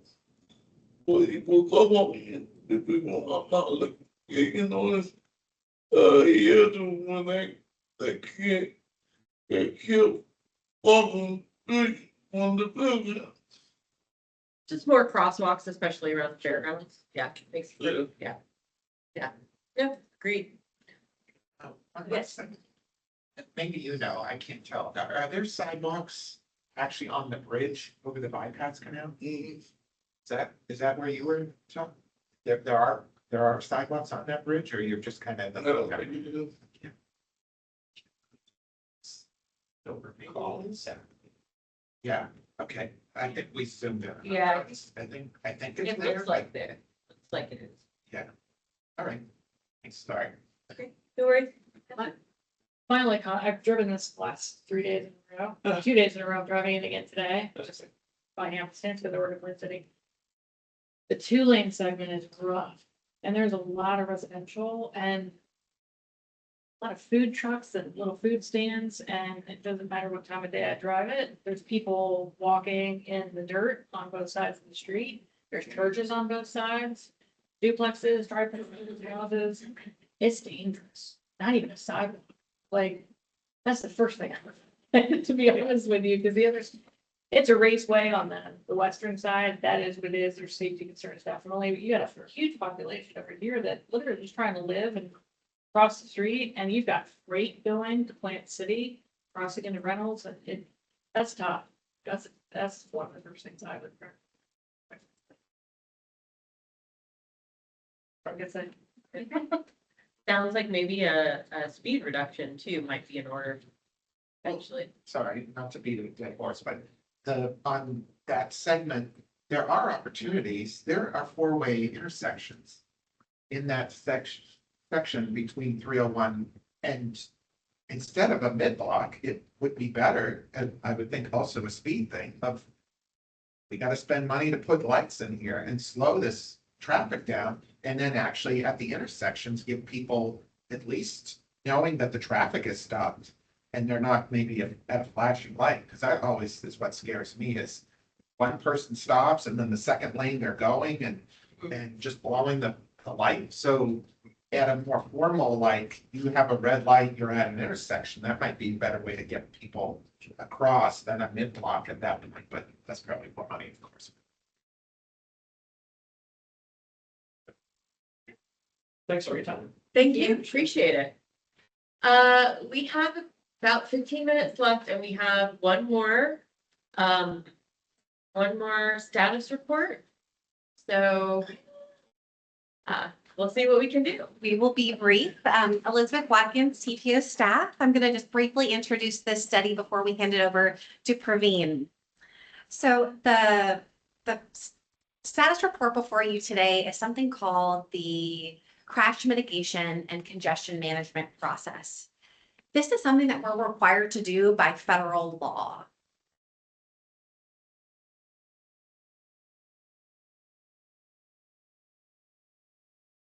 And Praveen, if you want to go ahead and pull up the slides, that would be great. So yes, I have them pulled up on my end. We can't see them. Yeah, and if you could pull them up, that would be great. So MPOs are created by federal law and there are different requirements. The congestion management process is one of them. But here at the TPO, we understand how important safety is. So we've expanded the scope of this to also be the crash mitigation and congestion management process. So what is this? It really is just a data-driven process to highlight the top congestion and safety needs. The presentation you just heard from the MLK, that would be like the best outcome from this, where the CMCMP identifies issues and then we work closely with our partners to do corridor studies and PD&Es to further refine the improvements that are needed. So one thing that the CMCMP is not, it's not going to be a list of infrastructure improvements. It's not going to say turn signal here, new signal there. It's just going to be, again, data-driven process to identify those needs. So I'll hand it over to Praveen, who will introduce where we are at this point. So take it away, Praveen. Thank you, Elizabeth. Are you all able to see my screen? Yes. Okay, thank you. I know we have around 11 minutes, so I'll be brief. So as Elizabeth mentioned, I'll go over the overview of the CMCMP project and where we are right now, what activities and tasks have been completed, and where we are headed next. I won't belabor again, this is a federally required project, as Elizabeth mentioned. The congestion management plan is something that is a systematic and regionally accepted approach for managing congestion. It's required by Federal Highway for any urbanized area. To be required to be done by the MPOs and TPOs with an urbanized area population of more than 200,000. This helps set up a framework for monitoring congestion over time and not as a plan that sits on the shelf.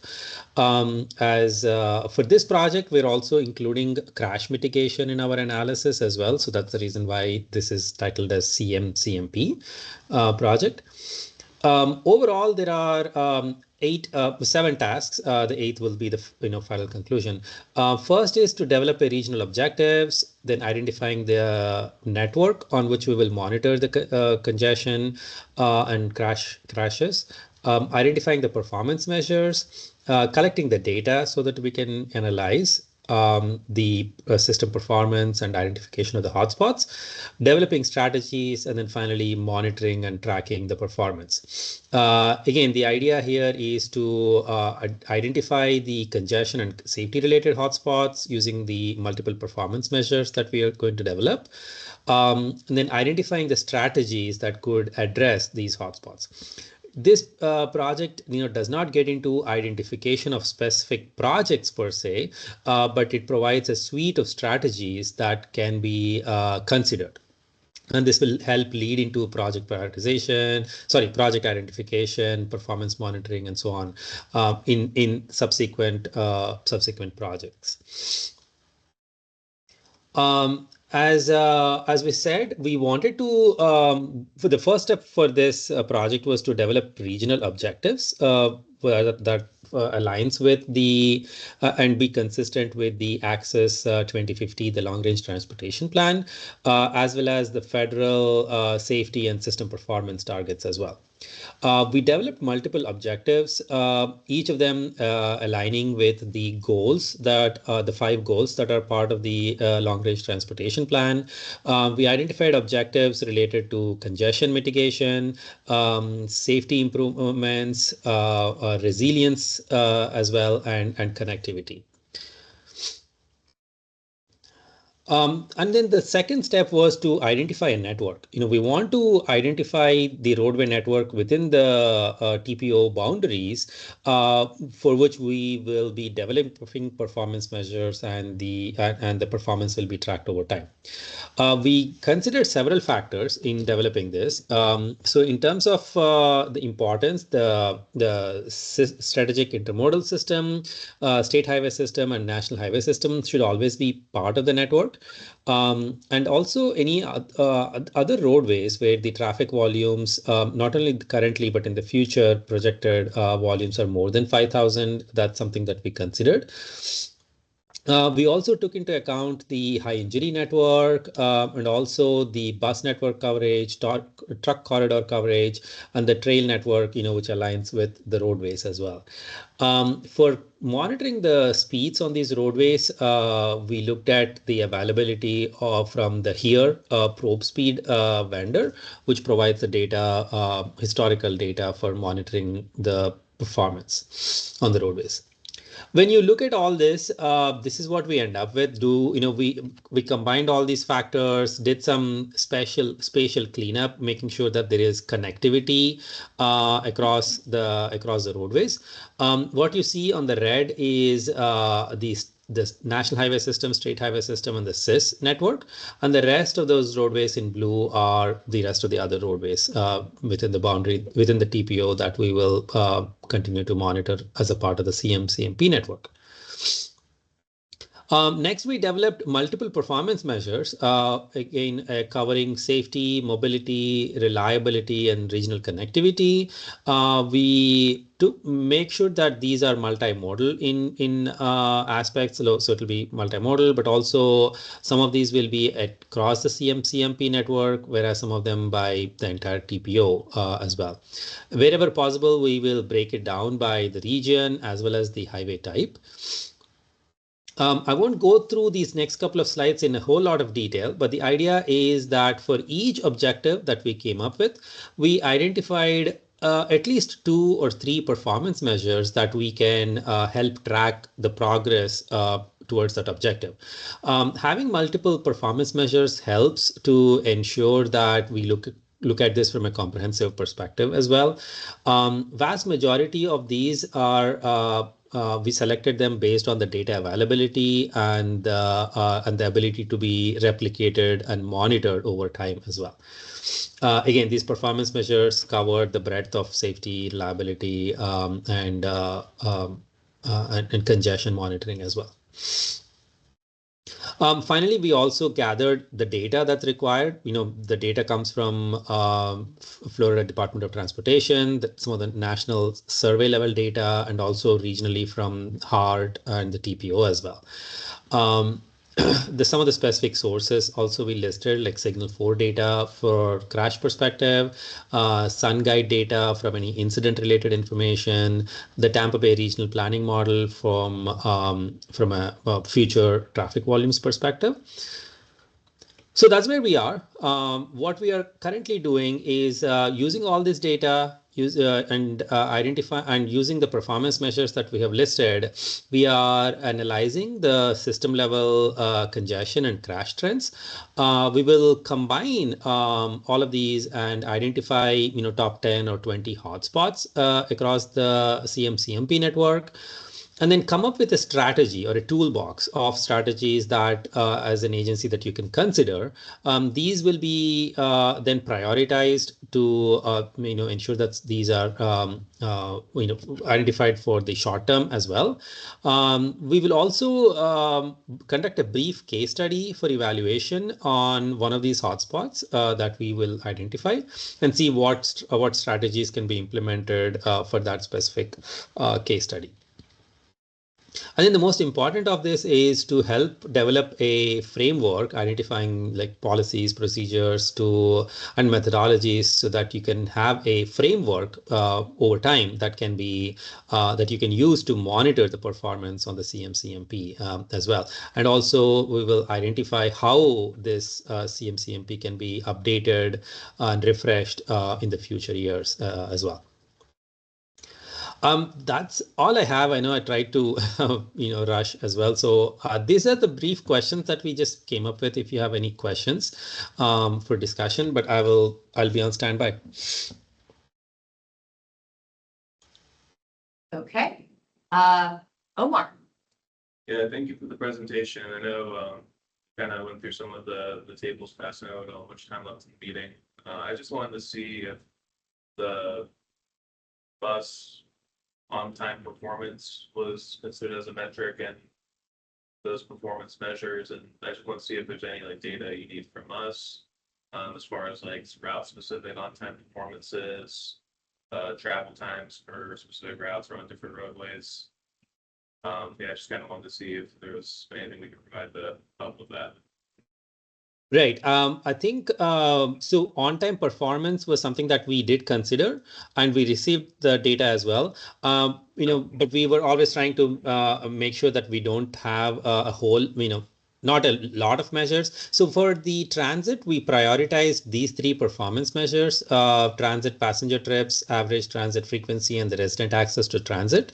But if you think that on-time performance will be something important, that's something that we can consider as well. I think the measures you have there are good.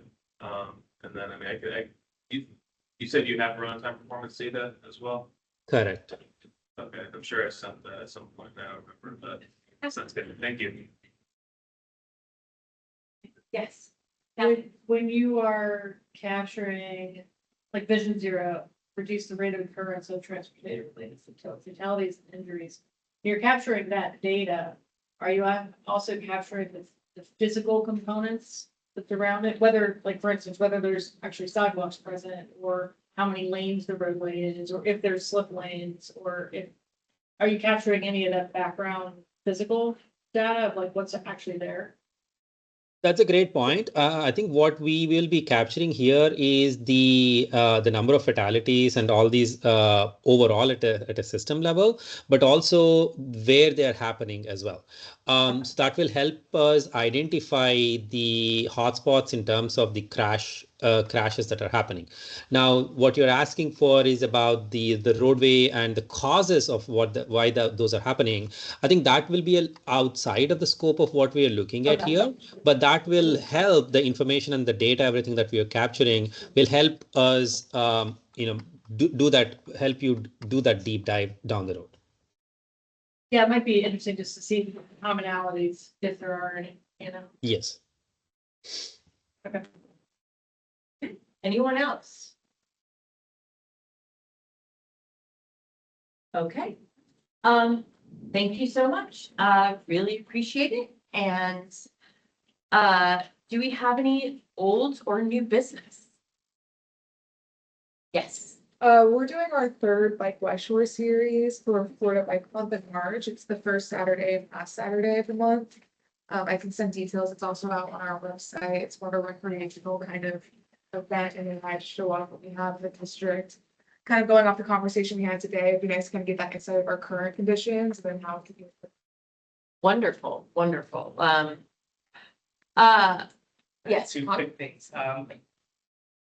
Excuse me. So in the old new business is a transportation legislative update.